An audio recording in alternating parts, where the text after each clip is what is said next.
Dan insyaallah pada kesempatan yang baik ini kita akan membahas tentang sahabat Nabi yang mulia, yaitu Sayyiduna Mu'ad ibn Jabal radhiyallahu taala anhu. Kita membahas Mu'ad bin Jabal radhiyallahu anhu, salah seorang sahabat Nabi yang ahli ilmu, a'lamun nas bil halali wal haram, manusia yang paling paham tentang halal dan haram. Mu'ad bin Jabal memiliki kekhususan yang hanya dimiliki dirinya, tidak sahabat-sahabat yang lain. Nanti kita jelaskan. Beliau termasuk as-sabiqun al-awwalun. Beliau termasuk sahabat Nabi yang tergolong dalam firman Allah surat At-Taubah ayat 100, was-sabiqun al-awwalun minal muhajirin wal ansar walladzina ittaba'uuhum bi ihsan radhiyallahu anhum wa radu'an. Dan orang-orang yang terdahulu yang pertama kali masuk Islam dari kalangan muhajirin dan ansar, serta orang-orang yang mengikuti mereka dengan baik, radhiyallahu anhum, Allah ridha kepada mereka. Nah, sahabat Mu'ad termasuk sahabat Al-Ansar, termasuk sahabat Al-Ansar karena beliau orang Madinah. Sahabat Ansar itu aslinya orang Yaman. Dulu sudah pernah saya jelaskan di tempat ini. Secara umum orang Arab ada tiga ya. Yang pertama Al-Arab Al-Ba'idah, orang Arab yang sudah punah. Itu seperti kaumnya Nabi siapa? Hud dan kaumnya Nabi Saleh. Ya. Ad dan Samud itu adalah contoh Al-Arab Al-Ba'idah, suku Arab yang telah punah. Yang nomor dua adalah Al-Arab Al-Aribah, suku Arab yang Al-Aribah. Aribah ini yang asli Arab. Ya, mereka ini Al-Qahtaniyah. Mereka ini tinggalnya di Yaman. Sehingga dikatakan Al-Yaman aslul Arab. Aslul Arab. Yaman itu Arab yang asli. Yang nomor tiga adalah Al-Arab Al-Musta'ribah. Al-Arab Al-Musta'ribah ini Arab yang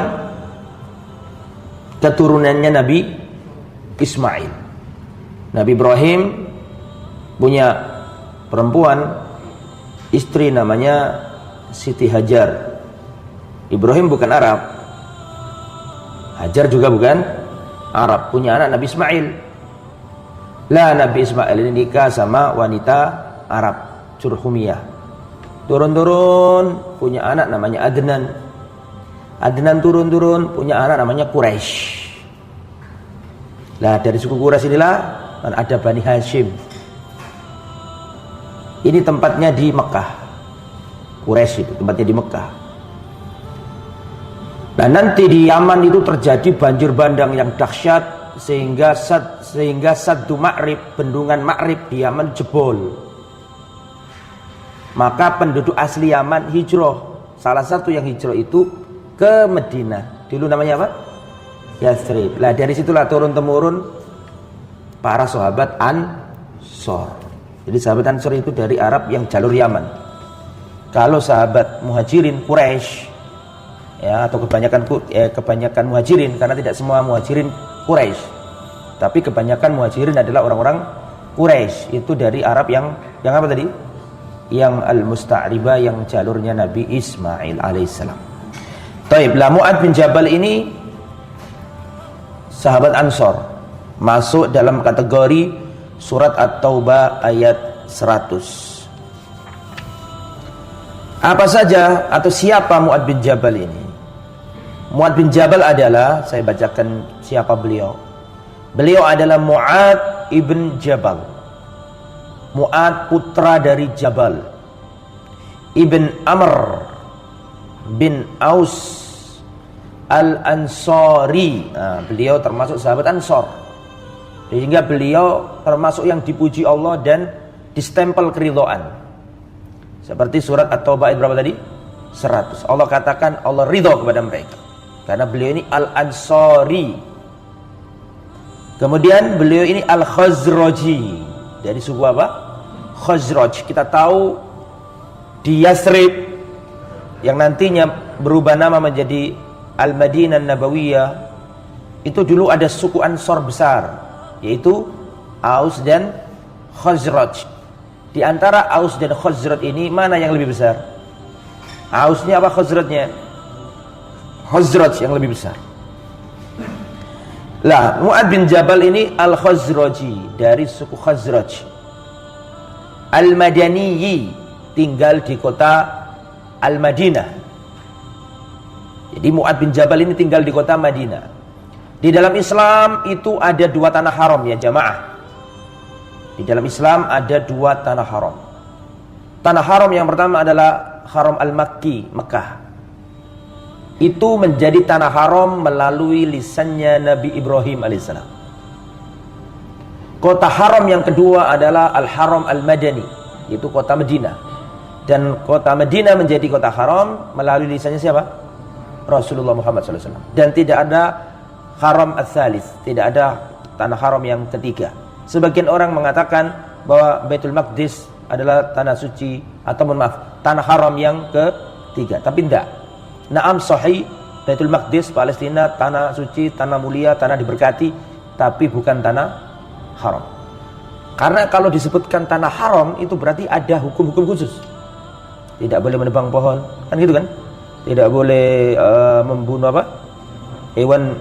Lah, Baitul Maqdis sepakat para ulama tentang kota suci, kota mulia, kota diberkati, ada banyak keistimewaannya, tapi bukan tanah haram. Karena dalam Islam tanah haram ada dua, yaitu Mekah melalui lisannya Nabi Ibrahim, sedangkan Al-Madinah melalui lisannya Rasul sallallahu alaihi wasallam.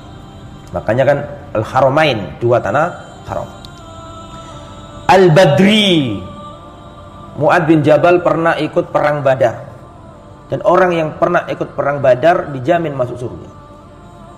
Ketika Rasulullah bersama 300 sahabat, 300 sekian, dengan penuh kekurangan, dengan penuh yakni senjata yang minimal, orang kafir jumlahnya 1000, sampai malam harinya sebelum perang itu Rasulullah berdoa, ya Allah, seandainya engkau kalahkan kelompok yang sedikit ini, engkau tidak akan disembah lagi di muka bumi ya Allah. Saking seriusnya Rasul berdoa sampai selendang Nabi jatuh malam harinya itu, diambil sama Abu Bakar, ditaruh di pundak Rasulullah. Apakah engkau merengek-rengek kepada Tuhanmu ya Rasulullah? Itu genting banget perang Badar itu. Ya, 311-an melawan 1000. Di atas kertas menang yang 1000, tapi Allah berkehendak lain. Allah memenangkan yang 300 karena mereka adalah orang yang ahli taat, dimenangkan sama Allah. Lah, yang ikut perang Badar dijamin masuk surga. Bahkan Rasulullah dalam riwayat mengatakan, Allah, ya, bisa jadi Allah berkata kepada penghuni atau yang ikut perang Badar, if'alu ma syi'tum, kerjakan sesuka hati kalian. Qad ghafartu lakum, aku ampuni dosa-dosa kalian. Kalian melakukan dosa apa, diampuni Allah. Ya, itu yang ikut perang Badar. Abu Abdurrahman, kunianya beliau Abu Abdurrahman, bapaknya Abdurrahman. Karena tawilan, orangnya tinggi. Mu'ad bin Jabal itu, Mu'ad bin Jabal orangnya tinggi. Hasanan, ganteng, rupawan, bagus. Jamilan, handsome, berparas, rupawan. Syahida bai'atul aqabah tsaniyah, pernah menyaksikan bai'atul aqabah yang kedua. Wa syahida badron, dan pernah ikut perang Badar. Wal masyahid kullaha, dan ikut seluruh peperangan dalam Islam beliau ikut bersama Rasulullah SAW. A'lamul umma bil halali wal haram, manusia yang paling paham halal dan haram, Mu'ad bin Jabal. Makanya nggak heran dalam perjalanannya Mu'ad kan dipilih Rasul untuk menjadi juru dakwah. Pernah dengar hadis itu? Mu'ad diutus kemana itu? Ke Yaman. Nanti insya Allah ada babnya, ada. Nah, sekarang hadisuna an Mu'adz bil Jabal fi hadzal yaum sayakunu an manaqibihi. Perbincangan kita seputar Mu'adz bin Jabal pada pertemuan kali ini tentang keutamaan-keutamaan Mu'adz bin Jabal. Apa saja keutamaan? Famanaqibuhu katsiratun jiddan. Keutamaan Mu'adz bin Jabal sangat banyak. Di antaranya yang pertama, mahabbatun nabiyyi sallallahu alaihi wasallam lahu wa hirsuhu ala wasiyatihi. Mu'adz bin Jabal ini di antara keutamaan yang pertama adalah mahabbatun nabi lahu, Nabi sangat mencintainya. Jadi di antara keutamaan Mu'adz, Nabi sangat mencintainya dan dia semangat untuk mendapat wasiat Nabi. Atau ya betul, mahabbatun nabi lahu wa hirsuhu ala wasiyatihi. Mu'adz itu dicintai Nabi dan Nabi itu sering ngasih wasiat sama Mu'adz. Mas ingat gak antum, pernah dengar gak hadis Rasulullah pernah membonceng Mu'adz, terus Nabi mengatakan, "Hei Mu'adz, tahu gak kamu apa itu hak Allah atas hamba dan apa hak hamba atas Allah?" Masih ingat hadis itu? Atau belum pernah dengar? Ingat itu kan kalau pernah dengar ya kan? Jadi Mu'adz ini banyak kekhususannya dan banyak dalil menunjukkan kecintaan Nabi kepada Mu'adz. Salah satunya, perhatikan ini. Yaqulu Mu'adz bil Jabal. Mu'adz pernah bercerita, akhadha Rasulullah sallallahu alaihi wasallam yauman biyadi. Pernah suatu hari Rasulullah ini memegang tanganku, mengambil tanganku. Faqala li. Terus Nabi berkata kepadaku, "Ya Mu'adz, wallahi inni la uhibbuka." Wahai Mu'adz, demi Allah, ini sesungguhnya aku la uhibbuka. La-nya pendek bukan panjang. Kalau la panjang artinya kan tidak. Ini la uhibbuka. Sesungguhnya aku la uhibbuka, benar-benar cinta sama kamu. Subhanallah. Antum perhatikan ya. Ini ada beberapa poin yang menunjukkan bahwa cintanya Nabi kepada Mu'adz ini tidak biasa. Pertama, Nabi mendatanginya dan memegang tangannya. Ya kalau mau nyampaikan, kalau sekedar cinta kan disampaikan aja kan bisa. Ini enggak, dipegang tangannya Mu'adz. Tidak cukup dipegang tangannya Mu'adz, Nabi bersumpah. Nabi enggak mungkin bersumpah dalam hal yang remeh. Kan ya kan? Nabi tadi mengatakan wallahi, demi Allah. Tapi kan Nabi bersumpah. Nabi itu enggak bersumpah saja, omongannya pasti dengarkan, dipahami betul oleh sahabat. Apalagi Nabi bersumpah pakai nama Allah, wallahi, demi Allah.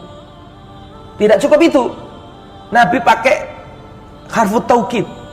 Ini sesungguhnya aku. Pakai ini loh. Artinya benar-benar ini. Tidak cukup itu, pakai lamu taukid. La uhibbuka, benar-benar aku cinta. Pakai 4. Pertama pegang tangan, kedua sumpah, ketiga pakai lafaz ini, keempat pakai kata-kata la. La yang pendek bukan la yang panjang. Kalau la panjang artinya apa? Tidak. La uhibbuka, aku benar-benar sungguh mencintai. Oh, ini mungkin Rasulullah tidak melakukan itu kepada sahabat yang lain. Qultu, maka Mu'adz menjawab, bi abi anta wa ummi.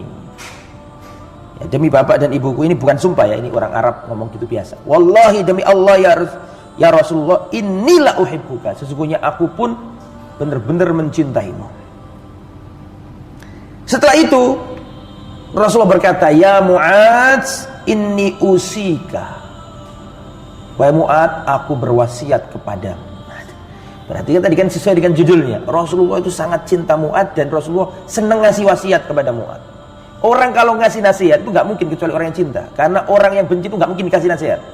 Orang benci itu sukanya mencela, bukan ngasih nasihat. Tapi ini kan nggak dipegang tangannya, artinya kan nggak ada orang lain. Terus siapa kan? Dinasihati.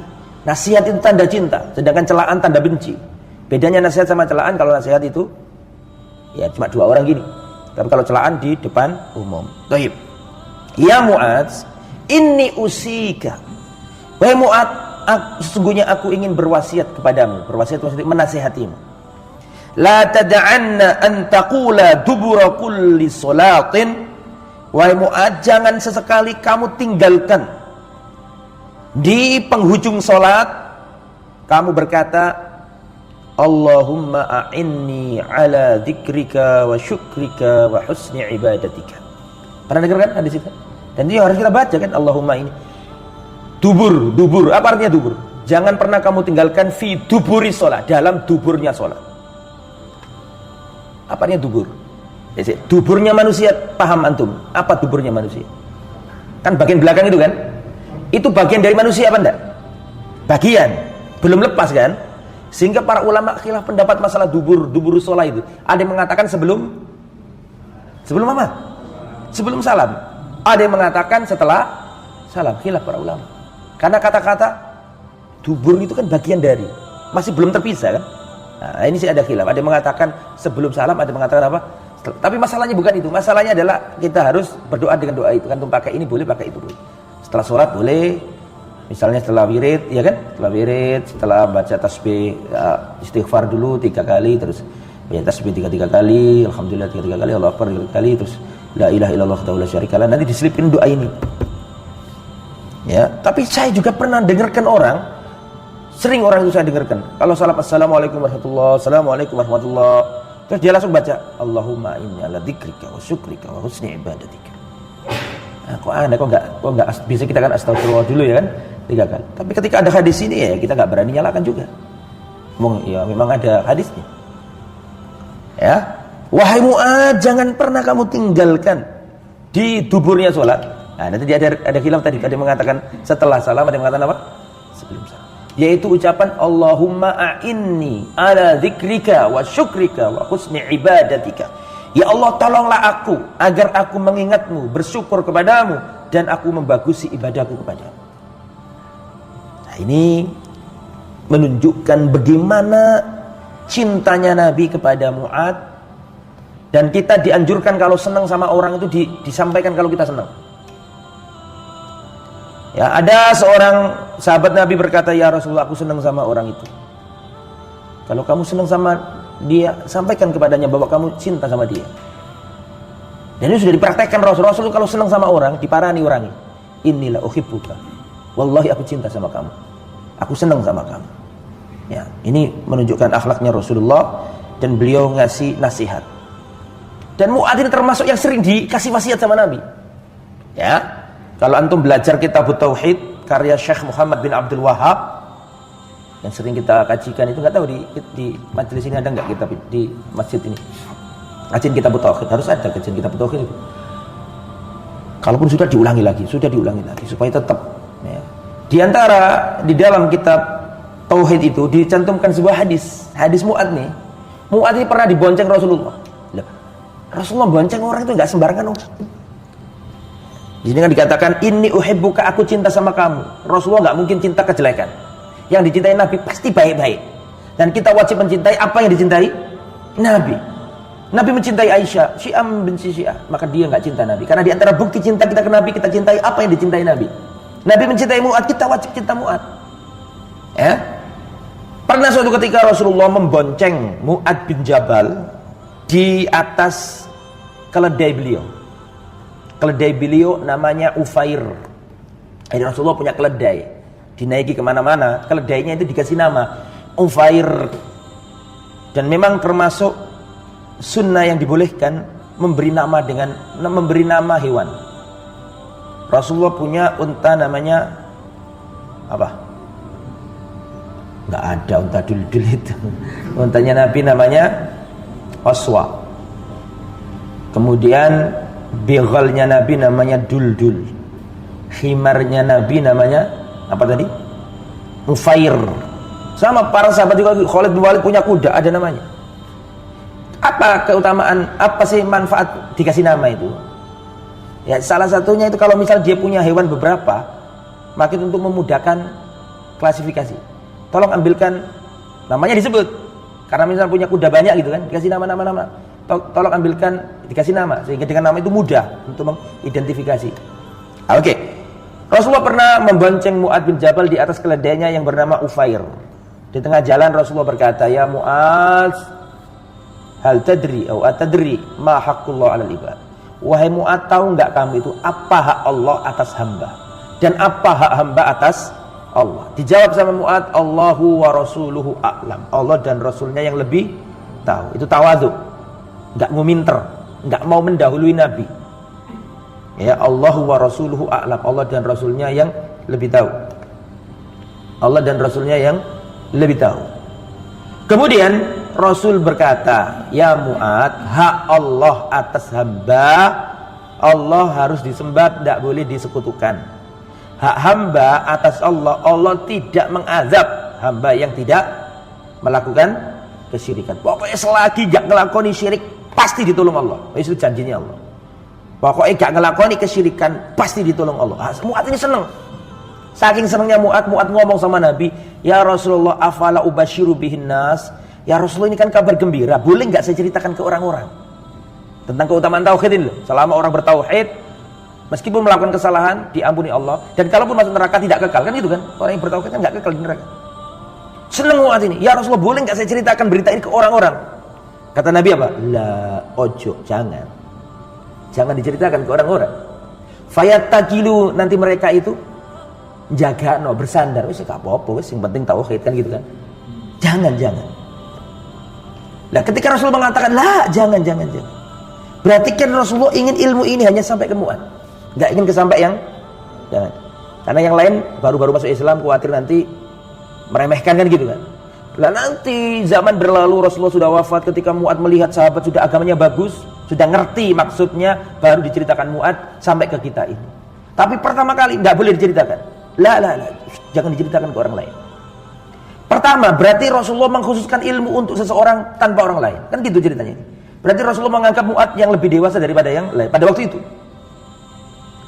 Dan Rasulullah menganggap Mu'adz berhak untuk mendapatkan atau memikul amanat ini. Itu menunjukkan keutamaan Mu'adz bin Jabal. Ya, jadi Rasulullah cinta dan Rasulullah sering ngasih apa tadi? Wasiat kepada Mu'adz. Bahkan dalam keadaan sendirian. Kemudian Mu'adz itu pernah diutus Rasulullah ke Yaman. Ketika Rasulullah SAW menyuruh dia naik di atas unta, itu Rasulullah ada di bawah sambil menemani Mu'adz bin Jabal jalan. Jadi Rasulullah itu posisinya ada di bawah kakinya siapa? Mu'adz. Dan Mu'adz berpesan seperti ini, perhatikan. Ya, Rasulullah berpesan kepada Mu'adz sebelum berangkat ke Yaman. Ya Mu'adz, innaka asa alla talqani ba'da ami hadha.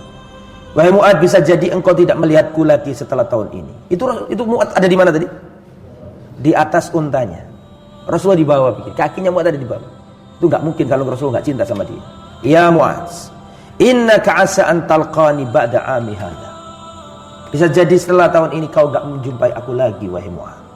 Fa'allaka an tamurra bi masjidi hadza wa qabri. Bisa jadi tahun depan kamu melewati masjid ini dan kuburanku di situ. Karena tidaklah Rasul wafat kecuali dikubur di tempat ia wafat. Paham? Rasulullah tempatnya di mana? Di dekat Masjid Nabawi, di rumahnya siapa? Aisyah. Fabaka Mu'adz nangis. Jadi Mu'adz sudah dikasih kabar bahwa kemungkinan tahun depan wafat Rasulullah. Ini gak disampaikan ke sahabat yang lain. Ya, ini menunjukkan bagaimana dekatnya Mu'adz bin Jabal dengan Rasulullah. Rasulullah sangat mencintainya dan itu disampaikan. Kedua, Rasulullah berusaha menasihatinya secara khusus dan itu sudah dikerjakan oleh Rasulullah. Itu keutamaan yang pertama. Keutamaan yang nomor dua. Wa min manaqibihi radhiyallahu anhu hirsuhu ala dukhulil jannah wan najah minan nar. Keutamaan yang nomor dua, semangatnya Mu'adz untuk masuk surga dan selamat dari neraka. Yaqulu Mu'adz berkata, ya Rasulullah, akhbirni bi amalin yudkhilunil jannah wa yuba'iduni minan nar. Ya Rasulullah, tolong sampaikan kepadaku amalan yang kalau aku lakukan memasukkan aku ke surga dan menyelamatkan, menjauhkan aku dari api neraka. Jadi pertanyaan yang inti, dijujuk gitu, langsung intinya ini dah. Apa kata Rasulullah? Laqad sa'alta an 'azim. Engkau bertanya perkara yang agung, wahai Mu'adz. Pertanyaannya berbobot. Wa innahu layasirun 'ala man yassarahu Allah. Sungguhnya itu mudah bagi orang yang dimudahkan Allah. Kalau kamu ingin masuk surga, kamu tanya kepadaku, Amalan apa yang aku lakukan ya Rasulullah? Kalau aku lakukan aku masuk surga, dijauhkan dari neraka. Yang pertama, wahai Mu'ad, la tusyrik bi syai'a. Ta'budullah wa la tusyrik bi syai'a. Sembahlah Allah saja, jangan sesekali kamu menyekutukan Allah. Itu wasiat yang pertama. Kalau ingin masuk surga. Ya. Man mata wa huwa man kana akhiru kalamihi la ilaha illallah dakhalat jannah. Yang kedua, wahai Mu'ad, tuqimus shalah. Engkau harus menegakkan, mendirikan sholat. Sholat itu ya jamaah, min aujabil wajibat, kewajiban yang paling wajib di dalam Islam. Perhatikan. Ya, zakat, sedekah, haji, jihad, baik sama orang tua, baik sama tetangga, sedekah, semuanya, seluruh amalan dalam Islam. Itu perintahnya Allah nyuruh Jibril turun nyampaikan ke Muhammad sallallahu alaihi wasallam. Tapi khusus salat enggak pakai Jibril. Khusus salat enggak pakai Jibril. Tapi Nabi Muhammad diisrakan dari Mekah ke Baitul Maqdis, dari Baitul Maqdis dimi'rajkan ke langit tingkat 7. Tujuannya apa? Tujuannya apa? Kasih perintah salat. Enggak pakai Jibril, langsung Nabi Muhammad dinaikkan ke Sidratul Muntaha. Ini dalil yang sangat kuat bahwa sholat berbeda dengan yang lain. Sampai-sampai perintahnya Nabi sendiri yang diangkat ke langit. Gak main-main sholat itu. Makanya Imam Ahmad meriwayat, ada hadis sahih dari Rasulullah, diriwayatkan Imam Ahmad. Perhatikan. Al-ahdul ladzi bainana wa bainahum as-sholat. Yang membedakan kita dengan orang kafir itu sholat. Faman tarakaha faqad kafar. Siapa yang meninggalkan sholat maka dia kafir. Jangan macam-macam masalah sholat. Masalakakum fi saqar. Apa yang membuat kamu masuk neraka saqar? Qalu lam nakum minal musallin. Dulu kami enggak sholat. Awwalu ma yuhasabu bil abdu yaumal qiyamah shalat.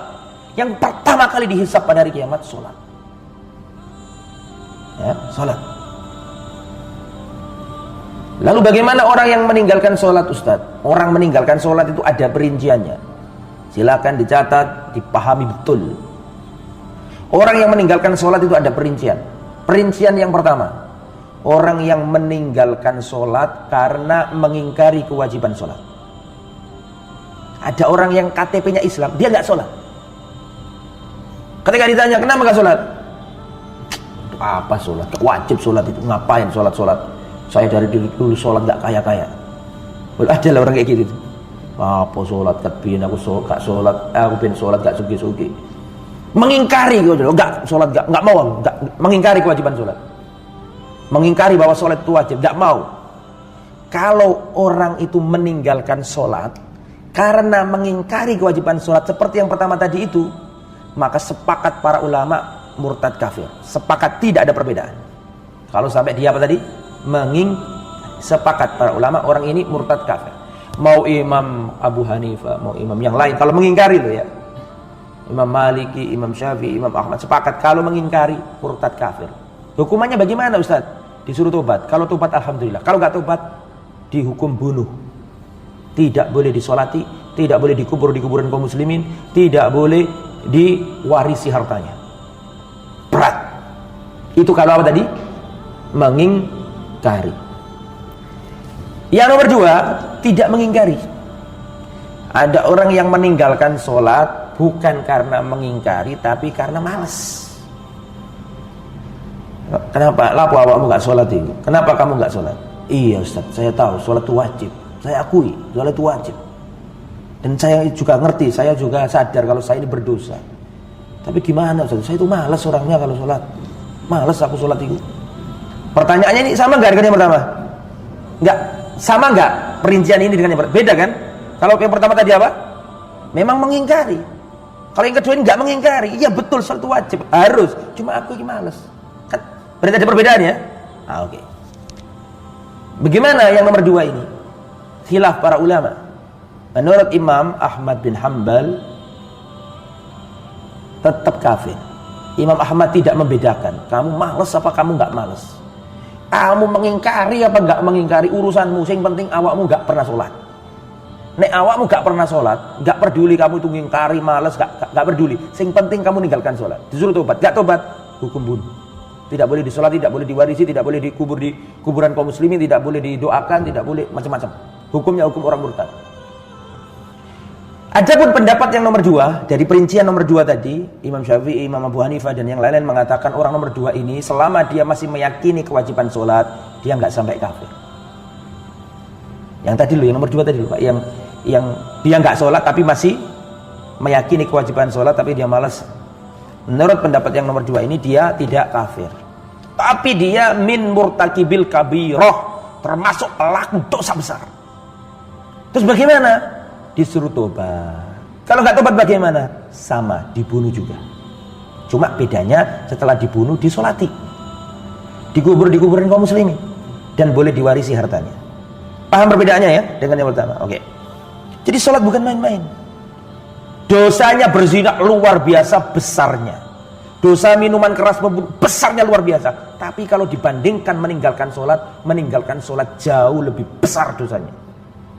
Ini orang yang banyak salah paham, orang Islam ini nggak tahu kok banyak yang gitu. Salah belajarnya dulu itu. Ya meskipun saya ini alhamdulillah Pak, meskipun saya nggak pernah sholat, tapi saya nggak pernah judi, saya nggak pernah zina. Ente zina dengan ente nggak sholat dosanya besar mana? Loh, orang zina dosanya besar, tetapi lebih besar lagi meninggalkan sholat.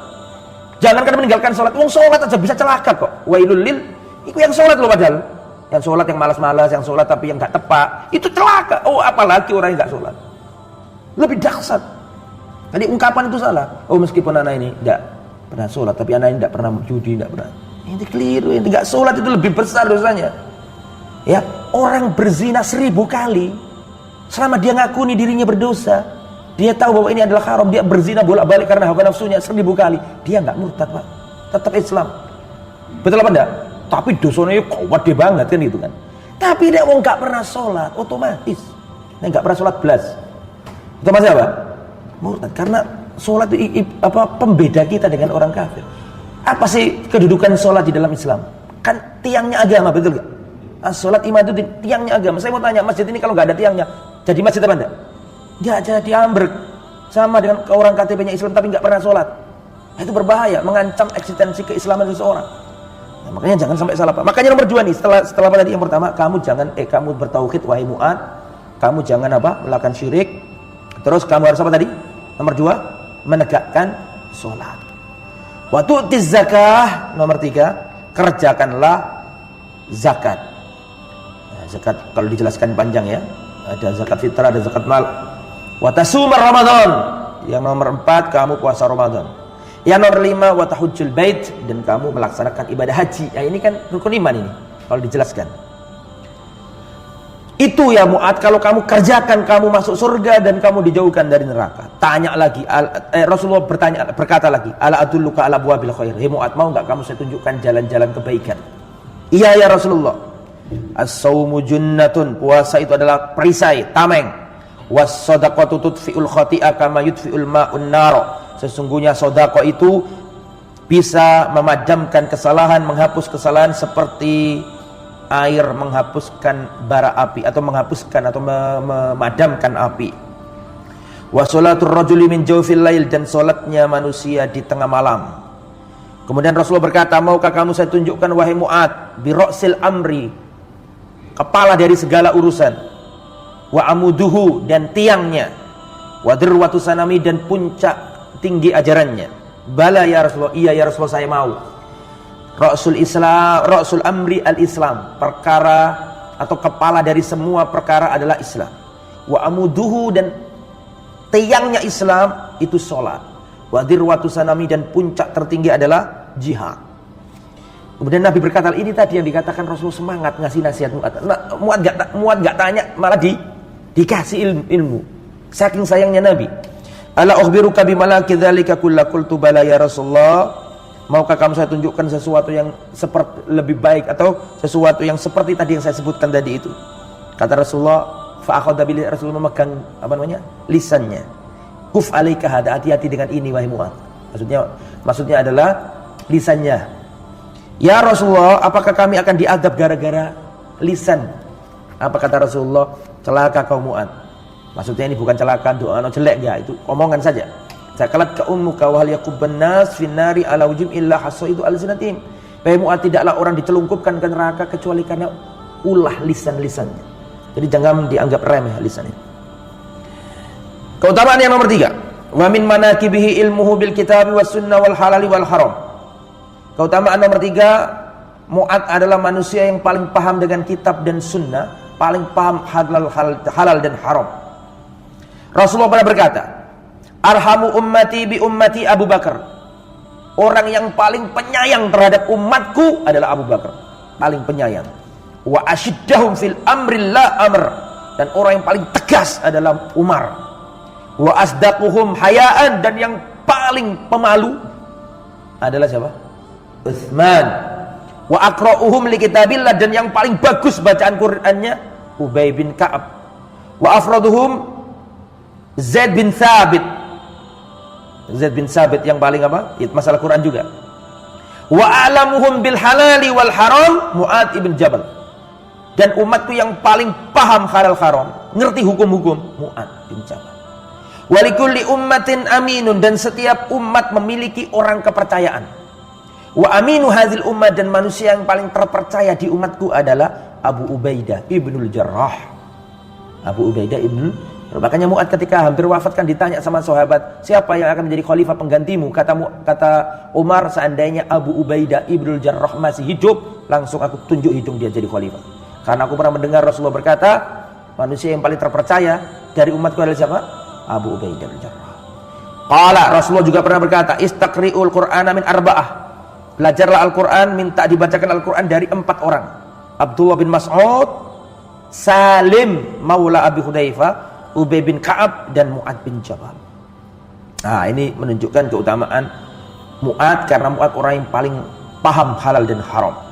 Kemudian rabi'an wa min manaqibihi anna Nabiyya sallallahu alaihi wasallam arsalahu ila al-Yaman liyad'uhum ila al-Islam li'ilmihi wa fiqhihi. Rasulullah pernah mengutus Mu'adz bin Jabal ke negeri Yaman untuk mendakwai mereka karena keilmuan dan kefaqihan Mu'adz bin Jabal. Rasulullah mengatakan, ya Mu'adz, innaka satati qauman min ahlil kitab. Wahai Mu'adz, kamu akan datang ke negeri Yaman, negeri ahli kitab. Jadi Yaman ahli kitab dulu itu, Yahudi dan apa? Nasrani. Faliyakun awwal ma tad'uhum ilaihi syahadatu alla ilaha illallah. Pertama kali yang kau dakwakan kepada mereka adalah la ilaha illallah. Ya, terus setelah itu salat, zakat dan seterusnya. Itu menunjukkan Mu'adz adalah orang yang istimewa, sehingga dia diberi tugas khusus oleh Rasulullah sallallahu alaihi wasallam untuk pergi ke negeri Yaman. Jadi Yaman dulu itu ahli kitab, Pak. Yahudi sama Nasrani. Nabi sebelum lahir itu Yahudi sempat merajalela di Yaman. Kemudian yang Kristen-Kristen, yang Nasrani ditumpas. Kan ada itunya, ada ayatnya. An-nari dzatil waqud idhum 'alaiha qud. Qutil ashabul ukhdud an-nari dzatil waqud idhum 'alaiha qud.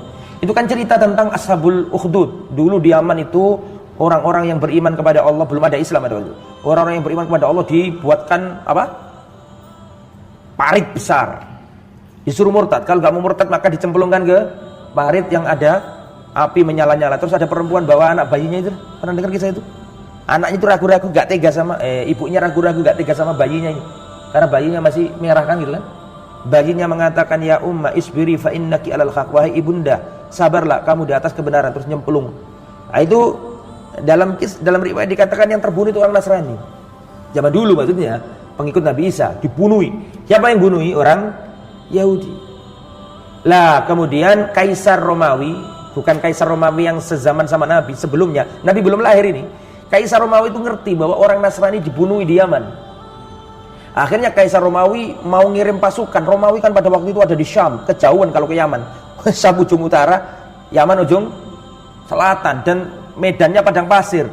Nanti khawatir kehabisan logistik dan seterusnya, nggak berani Kaisar Romawi. Akhirnya Kaisar Romawi ngirim surat ke Raja Najasyi. Paham?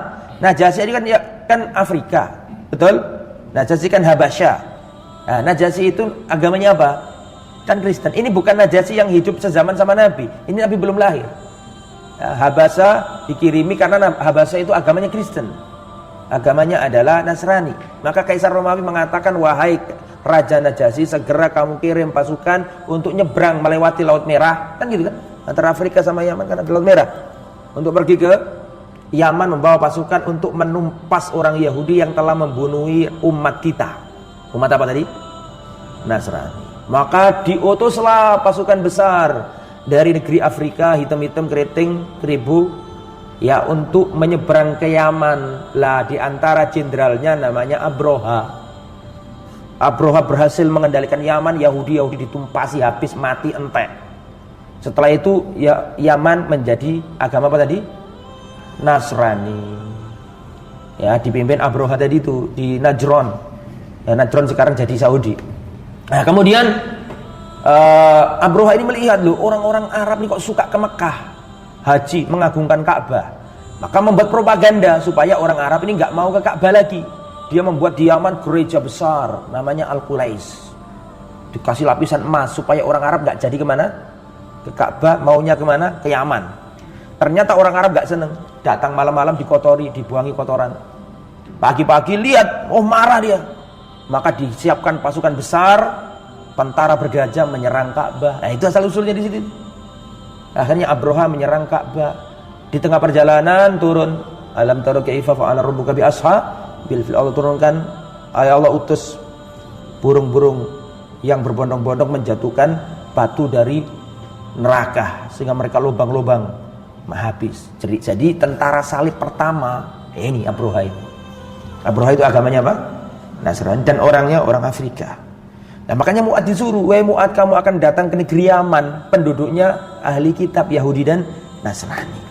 Oke, terus yang nomor 5, wa min manaqibihi sana'un nabi alaihi. Rasulullah memuji Mu'ad. Ni'mar rajul Mu'ad il Jabal. Sebaik-baik orang adalah Mu'ad bin Jabal. Ni'mar rajuli Abu Bakar. Sebaik-baik orang Abu Bakar. Wa ni'mar rajuli Umar. Sebaik-baik orang adalah Umar. Ni'mar rajuli Abu Ubaidah ibnul Jarrah. Sebaik-baik orang adalah Abu Ubaidah ibnul Jarrah. Di antara yang disebut adalah ni'mar rajuli Mu'ad bin Jabal. Nah, Rasulullah memujinya. Nomor 6 yang terakhir, wa min manaqibihi qurbuhu minan nabi wa mujawaratuhu lahu. Termasuk keutamaan Mu'ad adalah kedekatan Mu'ad dengan Nabi. Nah ini sudah kita jelaskan dari tadi. Di antaranya Rasulullah pernah berboncengan dengan siapa tadi? Mu'ad. Kalau nggak dekat nggak mungkin boncengan. Ya, itu menunjukkan Rasulullah nyaman gitu. Rasulullah nyaman di dekat Mu'ad sampai pernah berboncengan bareng. Ini disebutkan hadis tentang Mu'ad berboncengan sama Nabi, dan ini sudah kita jelaskan di yang awal tadi. Wallahu a'lam bishawab. Alhamdulillah telah kita selesaikan tentang sahabat Nabi Mu'ad bin Jabal. Di sini ada beberapa nasihat penting yang disampaikan Mu'ad bin Jabal. Ada nasihat pertama, nasihat kedua, ya lumayan panjang juga. Tapi kalau kisahnya sudah selesai tadi, alhamdulillah. Mudah-mudahan apa yang disampaikan bermanfaat. Dan insya Allah pada pertemuan yang akan datang, kita akan membahas salah seorang sahabat Nabi yang mulia, yang bernama Abu Darda. Nah ini, Abu Darda luar biasa. Besok akan kita jelaskan bagaimana sosok sahabat Nabi yang bernama Abu Darda radhiyallahu ta'ala anhu. Semoga yang disampaikan bermanfaat. Mohon maaf atas segala kekurangan dan kekhilafan. Subhanakallahumma wa bihamdika asyhadu an la ilaha illa anta astaghfiruka wa atubu ilaik. Wassallallahu ala nabiyyina Muhammad wa ala alihi wa sahbihi ajma'in. Wa akhiru da'wana alhamdulillahi rabbil alamin. Wassalamu alaikum warahmatullahi wabarakatuh.